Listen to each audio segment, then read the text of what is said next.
할렐루야. 온 이스라엘교회 샤bat 예배 참석하신 여러분들을 주님의 이름으로 환영합니다. 오늘로 이제 창세기 토라포션 12번째 창세기가 끝나는데요. 하나님께서는 내가 시초부터 종말을 알리며 아직 이루지 아니한 일을 예적부터 보이고 이렇게 말씀하셨거든요. 그래서 제가 토라포션을 한 10년 정도 이렇게 회전하다 보니까 이 뜻이 뭔 뜻인지 알겠어요. 하나님께서는 창세기 1장부터 50장까지 장차 되어질 일에 대한 모든 일들을 모형, 모델하우스 같은 모습으로 다 기록을 해 놓으셨어요. 그 기록의 근저는 택한 종들 아담, 다음에 노아, 아브라함, 이삭, 야곱, 이스라엘 이런 여러 등장인물들을 통하여 장차 되어질 일들에 대한 특히 예수 그리스도 안에서 영적으로 이루어진 일들을 미리 보여주셨거든요. 그래서 창세기를 정말 계속적으로 반복하다 보면은 성경의 전체 역사가 보이면서 맨 마지막에 지금 마지막 우리 주님께서 오실 날이 얼마 안 남았다는 이때 종말론에 대한 이런 혼란과 혼돈을 피할 수가 있어요. 그래서 저는 이것을 하나님의 지문 그래요. 하나님이 영이신데 사람같이 지문이 없잖아요. 그런데 이것을 저는 성경의 흐름을 통해 하나님의 지문이다 이렇게 나름대로 제목을 좀 달아봤어요. 한번 이번에 창세기 요 12 패턴을 마무리하는 과정에 한번 깊이 함께 참여해 보기를 소망합니다. 먼저 하나님의 이 일은 태초부터 시작을 해서 70일에 즉 마지막 여기가 알파요 여기가 오메가라는 얘기거든요. 여기보다 처음이요 마지막이라는 얘기입니다. 그래서 제 동영상을 보신 분들은 70일의 한일의 이 부분을 많이 보셨을 텐데요. 태초에부터 시작을 해가지고 69일에 우리 주님께서 등장하시면서 침례를 받던 여기 AD 27년 정도가 돼요. AD 27년에서 3년 반 공생애를 마치시면서 한일의 중간에 십자가를 이렇게 짊어지시면서 3년 반 공생애를 마치셨어요. 그리고 이후로 3년 반이라는 이 하나님의 타임라인이 남았는데 이때는 전면에 등장하는 존재가 적그리스도거든요. 그래서 여자의 후손과 뱀이 등장하는 실제적인 타임라인이 69일에서부터 70일의 사이에 있어요. 그리고 이 사이에는 숨겨진 기독교 2000년의 역사가 있거든요. 이게 이제 하나님의 타임라인이 그죠. 자, 그래서 특별히 이제 창세기서부터 시작됐던 하나님의 패턴을 한번 읽어보면은 아브라함과 그 여종 하갈이 결혼하는 과정, 이스라엘에서 이방 쪽으로 내려왔다가 돌아가는 이런 패턴이 그동안 이런 신학계에서 발견하지 못한 하나님의 지문 같은 모습으로 발견이 돼요. 다음에 이제 이삭도 똑같은 패턴이거든요. 이삭도 신부 몸값을 준비해서 아브라함의 종 엘리에셀을 이방적으로 보내서 리브가를 이렇게 선택하는 요 장면들. 다음에 이제 이삭의 아들 야곱이죠. 장자권. 자, 장자권자인 야곱도 이방 지역 가서 라헬, 레아, 비라, 실바 여러 그 아내들을 구해오고 자녀들을 생산해서 돌아오는 이런 패턴의 그림이 있어요. 자, 단지 요셉이거든요. 요셉이 장자인데 요셉이 이제 이방 지역에 날아가서 애굽의 제사장의 딸 아스낫을 이렇게 아내로 얻는 패턴이 또 시작되면서 430년 후에 출애굽을 하고 이런 과정들이 다음에 이제 이스라엘이 남북 이스라엘이 12지파가 이방으로 쫓겨나요. 똑같은 패턴이죠. 이방 지역에 내려와서 이방 나라와 연합을 하는 이런 패턴으로 현재 역사가 진행되고 있거든요. 자, 이것을 예수 그리스도께서 말씀대로 여자의 후손을 오셔서 발 뒤꿈치 상하는 사건을 통하여 당신의 신부감들의 죄를 벗어줘요. 올무를 벗어주십니다. 그리고 이제 기독교 2000년 동안에 이런 패턴으로 2000년 패턴으로 이렇게 이루어지거든요. 그리고 나서 이제 마지막 3년 반이 이루어질 요 마귀 적그리스도의 등장인데 저와 여러분들은 요 마지막 때 적그리스도가 등장할 무렵에 우리가 이 땅을 살아가고 있는 거예요. 자, 그래서 현재 이 예수 그리스도를 통하여 이방인과 이스라엘과 이방인이 연합되는데 이 부분을 히브리서 기자는 이렇게 표현을 해요. 옛적의 선자들을 통해 여러 부분과 여러 모양으로 우리 조상들에게 말씀하신 하나님이 이 모든 날 마지막에는 그래요. 요 69일에와 70일의 사이에 여기가 말세라 그러거든요. 말세. 여기 이제 이 이상은 더 이상 하나님의 구속의 역사가 없다는 얘기거든요. 아들을 통하여 우리에게 말씀하셨으니 이게 뭔 얘기냐면은 아브라함, 이삭, 야곱, 요셉, 이스라엘의 패턴이 예수 그리스도 통해서 그대로 재현된다는 얘기거든요. 자, 그래서 이스라엘과 이방인을 연합시켰는데 이때는 육신적인 연합이 아니라 영의 몸의 연합이에요. 영적인 연합이거든요. 그래서 성령님이 이때는 이제 성령님이 주관하시는 거예요. 그리고 영의 몸의 거룩한 신부들이 마지막 하나님의 그 생명책의 숫자에 차면은 우리를 공주로 끌어올려요. 추구를 시키는데 70일의 마지막 부분에서 우리를 끌고 올라가셔요.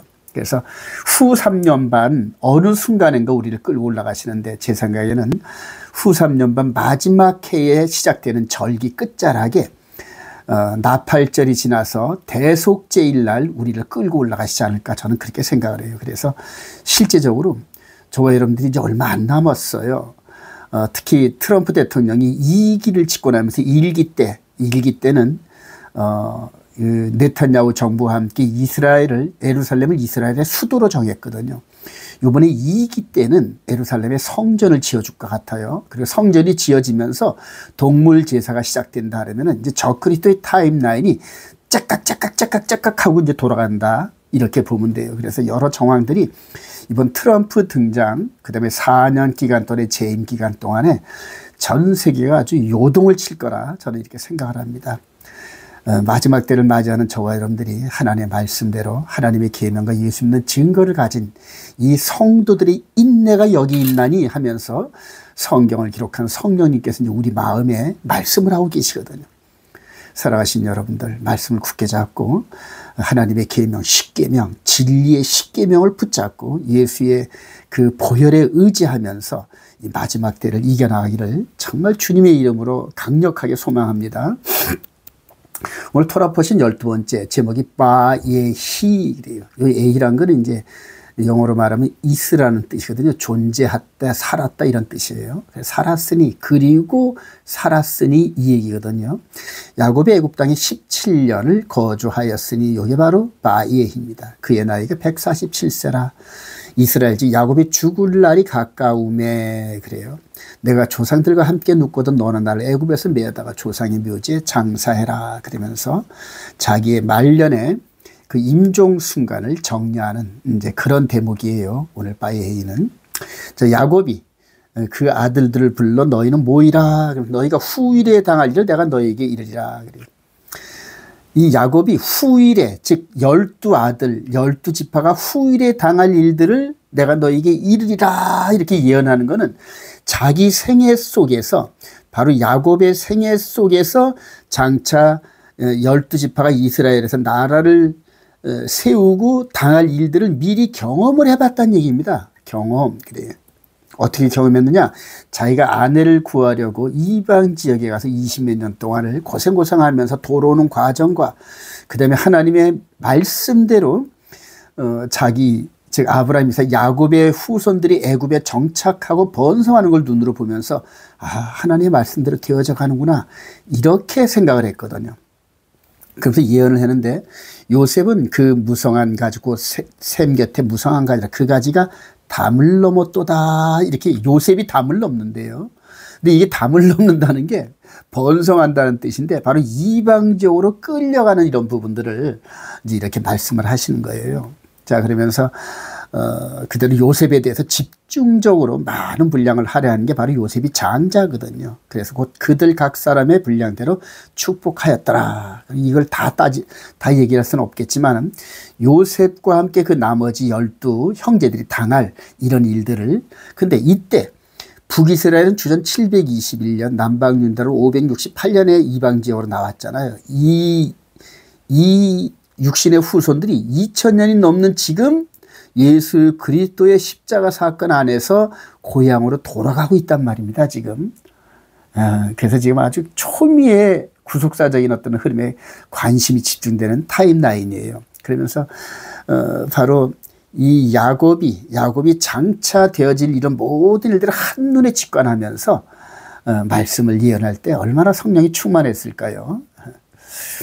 자, 에프라임의 장자권을 물려주는 야곱인데 마지막 예언을 자녀들에 대한 이런 예언들을 하기 전에 바로 므낫세가 형이고 에프라임이 동생인데 오른손을 에프라임 머리에 올려놓고 그 다음에 므낫세 위에는 왼손을 누면서 사실상 에프라임을 장자로 선택을 하는 과정이에요. 이게 왜 그랬을까요? 바로 이 형 에서와 동생 야곱이 장자권 때문에 싸움했던 이런 것들이 너무너무 가슴 아팠거든요. 그래 하나님의 뜻을 깨달은 거예요. 그래서 아예 12아들 서로 싸움하지 않게끔 이렇게 서열들을 정리하고 이 둘을 양자로 영입을 하죠. 자, 그러면서 전도서 1장 9절에는 솔로몬이 이렇게 전에 있었던 것이 후에 다시 있겠고 이미 한 일을 후에 다시 할지라 우리가 있기 오래전 세대들도 이미 있었느냐 하면서 하나님의 패턴은 이런 식으로 계속적으로 같은 패턴으로 이어진다는 거예요. 그리고 맨 마지막에는 점선으로 이렇게 표시되는 계시록의 시대 이 부분이 이전의 패턴을 연구하면 자동적으로 이렇게 감긴다는 뜻입니다, 여러분. 그래서 종말을 창세기에서 찾으면서 마지막 때 마귀의 속임수에 넘어가지 않는 저와 여러분 되시기를 소망합니다. 자, 울타리를 넘는 장자 요셉의 축복. 그래요. 야곱의 얘기대로 가지를 넘었는데 어떻게 넘냐면 이렇게 에프라임 지파의 후손인 에브라임이 나라를 세운 북이스라엘이 먼저 이방지로 끌려가요. 그리고 남방 유다도 한 150년 후에 똑같이 바벨론 느부갓네살에 의해서 끌려가면서 이게 바로 이스라엘이 울타리를 넘는다는 그러한 그 야곱의 예언이 실현이 되었어요. 자, 그 다음에 이제 그들이 돌아온대요. 그들이 울며 돌아오리니 그래요. 나는 이스라엘의 아버지 에프라임 나의 장자니라. 그래서 장자가 이방 지역 갔다가 돌아오는 패턴이 아브라함, 이삭, 야곱, 요셉에게 있었던 것처럼 이들이 돌아온다 그래요. 그러면서 이스라엘이 지금 귀환하잖아요. 근데 현재 이스라엘이 귀환하는 이 모습 속에서 예수 그리스도 안에서 영적인 구속, 영적인 출애굽, 영적인 휴거가 얼마 남지 않았다는 것을 우리가 이제 확신할 수 있죠. 자, 그런데 그 전에 에프라임과 유다를 십자가로 하나로 만드시겠대요. 에스겔 선지자를 통하여서 유다와 그 짝 이스라엘 자손이라 에프라임의 막두고 요셉과 그 짝 이스라엘이라 그 막대기들을 서로 합하여 하나가 되게 하라. 내 손에서 둘이 하나가 되리라. 그래. 흩어져 싸웠기 때문에 이제 함께 쫓겨났던 이 이스라엘이 또 하나가 된대요. 하나가 되는 게 우리가 요셉 사건에서 봤죠. 12 형제들이 서로 분열되어 있다가 요셉을 중심으로 하나로 되잖아요. 자, 그러면서 내 종 다윗이 다윗의 후손으로 오신 예수 그리스도께서 내 종 다윗이 영원히 그들의 왕이 되리라. 다윗의 후손으로 오신 예수하여 그래요. 근데 이번에 십자가를 통하여 이스라엘과 이방인이 마음으로 믿어 의에 이르고 입으로 시인하여 구원에 이르는 한 세 사람을 이룬다는 얘기입니다, 여러분. 너무너무 이게 감격스럽지 않아요? 예. 그래서 하나님의 계명을 마음에 품고 예수가 나의 왕이시요 하는 이런 분들이 베드로 사도는 왕 같은 제사장. 그래서 저와 예수를 영접한 저와 여러분들이 현재 왕 같은 제사장이라는 뜻입니다. 그걸 바울 사도가 깨달아서 에베소 2장 14절 그는 우리와 화평이신지라 둘로 하나를 만드사 그래요.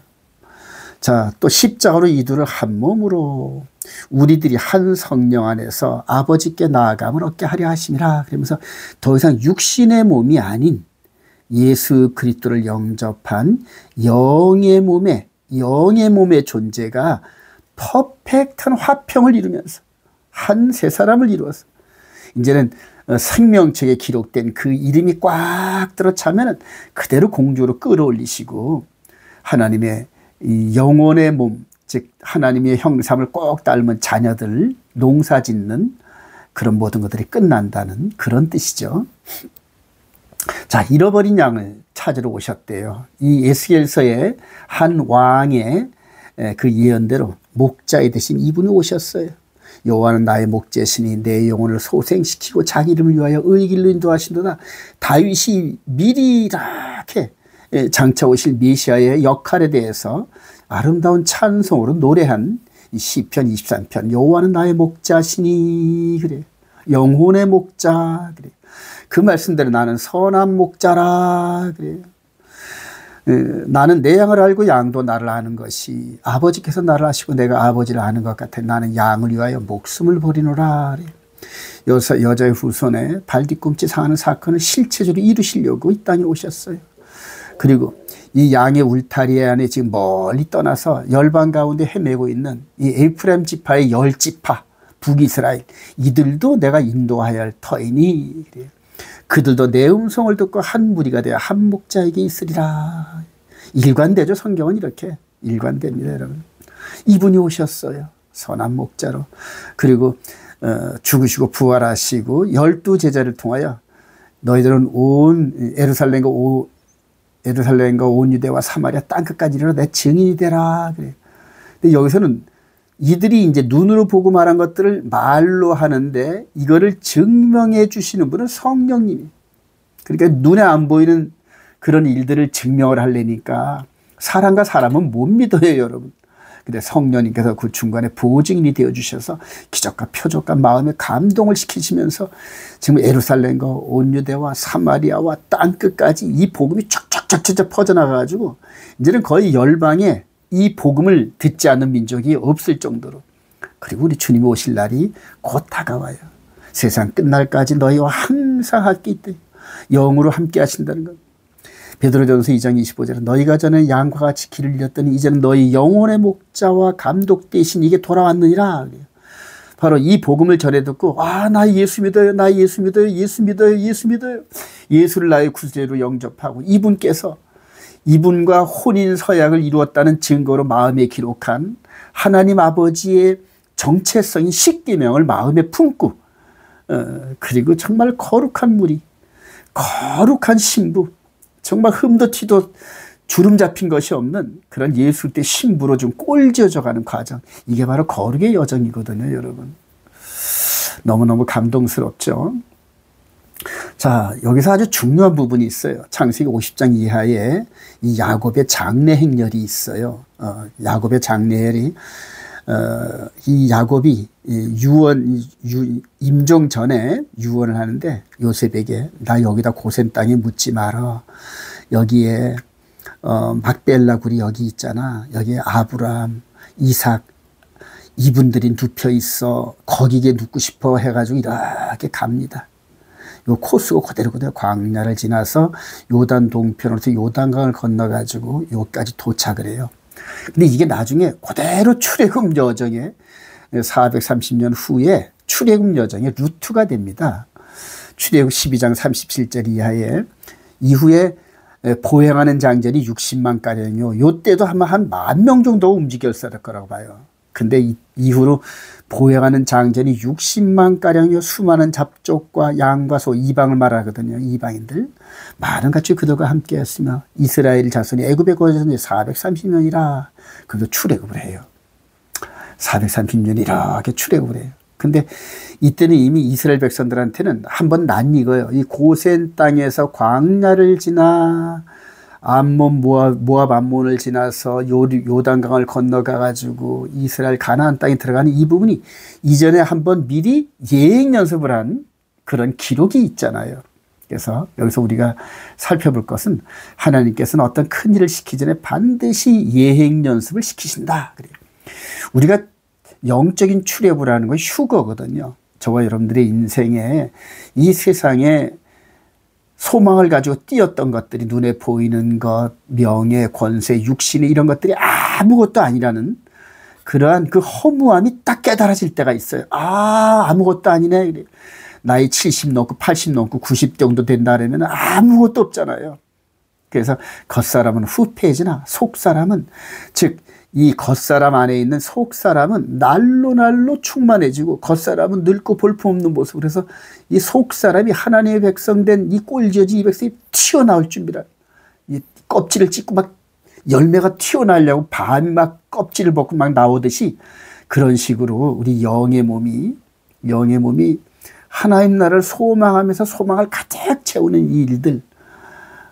이 마지막 때 정말로 중요한 그런 영적인 소견이죠. 자, 아버지 장례를 마쳤어요. 그리고 그런 경험을 17살 때 이렇게 참 떡거머리 총각에서 끌려와서 애굽의 총리, 아버지, 임종 이런 과정들을 전체를 봤을 때 얼마나 더 성숙해졌을까요?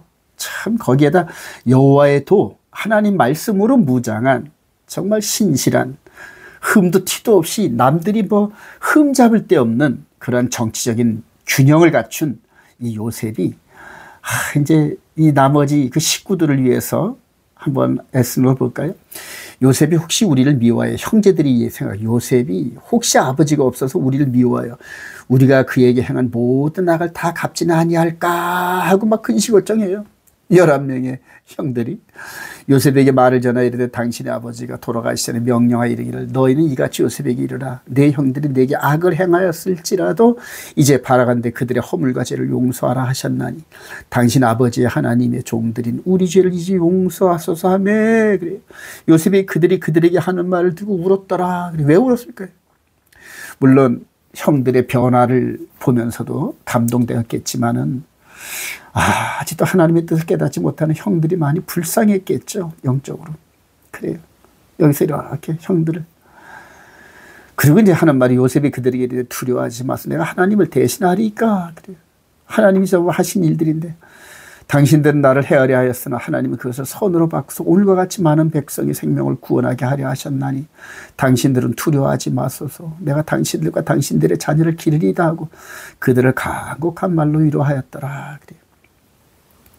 요셉을 중심으로 12 형제가 그냥 그들 하나가 됩니다. 사랑과 감동과 용서로 예수 그리스도 안에서 이제는 우리 모두가 하나가 될 겁니다. 로마서 15장 1절 믿음이 강한 우리는 그래요. 이제 요셉이 믿음이 강했거든요. 믿음이 약한 자의 약점을 담당하고 그래요. 자기를 기쁘게 하지 아니할 것이다. 그래요. 그러니까 한 가정에는 형이 있고 동생도 있고 누나 있고 동생이 있잖아요. 그러니까 형 되고 누나 된 자들은 먼저 삶을 살았으니까 동생들을 잘 인도하라는 그런 뜻이에요. 자, 그러면서 무엇이든지 전에 기록된 바는 우리의 교훈을 위하여 기록된 것이니 우리로 하여금 인내로 모든 성경의 위로로 소망을 가지게 하려 합니다. 소망, 그래요. 우리 안에 소망이 있어요. 이 소망은 눈에 안 보이는 거예요. 누가 보이는 것을 가지고 소망을 하리요. 보이지 않는 것을 가지고 소망인데, 그래요. 이제 마지막 출애굽, 영적인 출애굽, 휴거가 저와 여러분들에게 기다리고 있는데 그때 롯의 아내처럼 세상에 미련을 두는 사람, 하늘 소망에 귀를 기울이지 않고 땅의 것을 가지고 자꾸 바라보는 이런 사람들은 결코 하늘에서 내 이름이 불려지는 그런 축복을 맛보지를 못해요. 이 세상에 일을 하면서도 늘 우리의 소망은 하늘에, 우리의 이 정체성은, 그래, 우리의 주민등록증은 하늘에 있으니 하늘의 소망을 갖기를 소망합니다. 자, 장차 이루실 출애굽을 예언하는 요셉이에요. 그래, 이제 임종할 때가 됐어요. 요셉이 이제 임종할 때가 됐네요. 자, 그래서 이렇게 유언을 하네요. 요셉이 그의 형제들에게 이르되 나는 죽을 것이나 하나님이 당신들을 돌보시고 당신들을 이 땅에서 인도하여 내사 아브라함과 이삭과 야곱에게 맹세하신 땅에 요셉이 가봤잖아요. 아버지 시신을 메고 막벨라 굴까지 가봤잖아요. 그리고 장차 이루어질 이런 일들을 미리 경험해 봤잖아요. 그러니까 눈에 본 듯이 얘기합니다.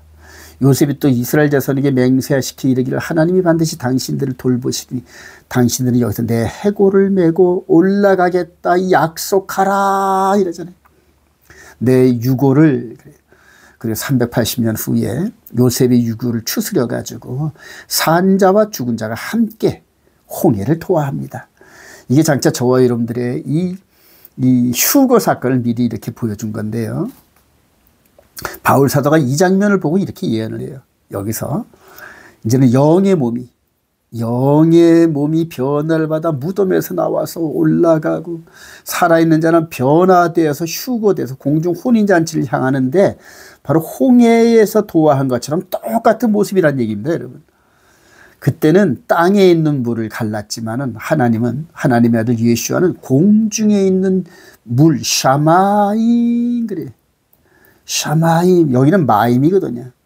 마임, 물, 땅에 있는 물. 여기는 샤마임, 공중에. 저와 여러분들이 여기에 합류되지 못하면은 끝이에요.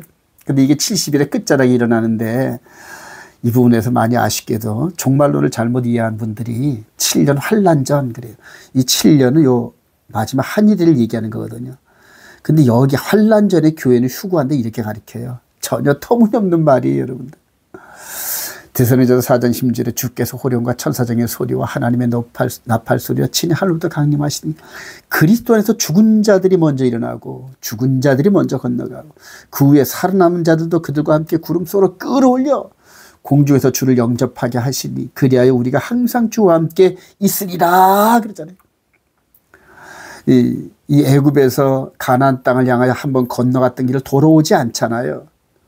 마찬가지로 하늘로 올라간 우리 변화된 몸은 이 땅에 내려올 일이 없어요, 여러분. 이 땅에 내려와서 뭐 1000년 동안 통치한다 이런 것들 전부 성경을 오해한 거예요, 여러분. 변화된 우리가 뭐가 아쉬워서 이 땅에 내려옵니까? 아버지 나라로 들어가지요. 예수 그리스도 안에서 우리가 가야 할 땅은 하나님의 나라잖아요. 이렇게 보여주셨어요. 야곱의 장래, 모세의 출애굽에서 또 영혼의 몸의 휴거 그래요. 그때 이제 베드로 사도가 이로 말미암아 그때의 세상은 물이 넘쳐 노아의 홍수죠. 멸망하였을 때 이제 하늘과 땅은 그 동일한 말씀으로 불사르기 위하여 그래요. 농사가 끝난 땅에는 그냥 불로 확 태워버려요. 지저분한 거 다 타버리라고. 불사르게 보호하신 바 되어 경건하지 아니한 사람들의 심판과 멸망의 날까지 보존해 둔 것이라. 이 땅은 바로 남는 자, 휴거 못된 자들, 즉 하나님을 모르는 자들과 예수의 복음에 복종하지 않는 자들을 남아서 태울 곳입니다. 그래서 이 땅은 육신을 태웁니다. 육신을 태워버리고 그 후로 백보자 심판 때 영혼의 몸이 영벌의 존재로 부활이 돼서 영원히 꺼지지 않는 불지옥으로 들어가는 게 그게 백보자 심판이거든요, 여러분. 여러분 한 번 죽는 것은 정한 것이 그다음에 심판이 있다 그러는데 저도 한 번 죽고 끝난다 그러면은 뭐 그게 뭘 두렵겠어요. 그런데 영벌의 부활로 그다음에 예수 그리스도 안에 있는 자들은 영생의 부활로 이렇게 된다 그러잖아요. 부활, 영생의 부활, 영벌의 부활, 지옥불로 마귀가 들어가기로 예비된 지옥불로 들어가는 거 아닙니까, 여러분? 지금 너무너무 아주 깝깝해요. 계시록 27장 1절 내가 새하늘과 새 땅을 보니 그래. 처음 하늘과 처음 땅이 없어졌고 바다도 다시 있지 않더라 그러잖아요, 여러분. 이 보이는 이 세계가 아니라 지금은 이 보이는 세계는 바다도 있고 그러잖아요. 근데 우리 주님께서 뭐가 답답해서 예루살렘에 강림하셔가지고 그대로 그 신부들과 함께 또 이 땅에 아직 죽지 않은 죄인 무리들과 1000년 동안 통치하고 그러겠습니까? 전부 다 성경을 잘못 해석한 거예요. 자, 함께 올라간 우리들은 하나님이 우리들과 함께 계시 그들은 하나님의 백성이 되고 하나님은 친히 그들과 함께 계셔서 영원한 나라로 입성하는 거예요. 요한복음 14장 여기 보면은 내가 가서 집이 완성되면 너희들을 데리러 와서 그곳 즉 아버지가 계신 곳으로 데려갈게 이렇게 말씀하신 거 굳게 붙잡으시기 바랍니다. 그래서 7년 환란전 휴거라 이런 거 없어요, 여러분. 우리 주님 재림하신 후에 천년왕국 이런 거 없어요. 현재가 저와 여러분들이 예수 그리스도 안에서 왕 노릇하는 이게 메시아 왕국이에요, 여러분. 그리고 여기에서 왕 대신 우리 주님께 충성하면서 하나님 나라의 계명을 순종하면서 하나님 나라의 법을 정체성을 드러내면서 착한 행실로 이 세상에 썩어가는 것들에 눈이 멀어 있는 이 세상을 정화시키라는 거거든요, 여러분. 그러나 그 숫자는 아주 미약할 겁니다. 결론입니다. 아버지 나라에 입성하는 그날까지 승리하는 성도들이 됩시다. 그래요. 아까 말씀드렸죠, 요한복음 14장. 내가 가서 돌아와서 너희들을 데리고 간다 이 얘기거든요, 여러분. 여기 머문다는 게 아니라 그러니까 이들을 땅에 내려와서 데려가는 게 아니라 공중으로 끌어올린대요, 여러분. 공중으로. 자, 바울 사도가 스데반 집사를 죽이는 이런 일을 앞장서서 했던 바울 사도가 이걸 봤어요. 나중에 깨닫고. 그러니까 스데반 집사의 역할이 이제 바울 사도한테 이제 바톤이 넘겨지고 난 다음에 회개한 다음에 이제 미래가 보여져요. 빌립보 3장 10절 이하에 내가 그리스도와 그 부활의 권능과 그 고난의 참여함을 알고자 하여 그의 죽으심을 본받아 어떻게 해서든지 죽은 자 가운데 부활이 이루려 하노니 그래요. 부활은 어차피 하는데 영생의 부활이냐 영벌의 부활이냐 이거예요. 내가 이미 얻었다 함도 아니요 온전히 이뤘다 함도 아니라 오직 내가 그리스도 예수께 잡힌 바 된 것을 잡으려고 달려간다 막 그래요. 그러면서 여기를 휴거 장면을 보면서 현재 2025년인데 아직까지 휴거가 아직 안 이루어졌어요. 근데 그 전에 멸망의 아들이 등장하기 전에는 절대 휴거가 없다 그래요. 근데 멸망의 아들은 3년 반을, 멸망의 아들은 3년 반인데 잘못 해석하는 사람들은 7년, 이 전 3년 반이 예수님의 사역을 여기 갖다 붙여놓고 교회는 여기서 휴거한다 이렇게 가리키잖아요. 근데 멸망의 아들이 등장하기 전에 우리 예수님이 안 오신다는데 어떻게 휴거가 이루어져요? 성경의 말씀을 믿지 않는 거거든요. 자, 그래서 이런 부분에서 참 굳게 붙잡고 승리하는, 그래서 이 휴거에 동참하는 저와 여러분 되시기를 주님의 이름으로 축원드립니다.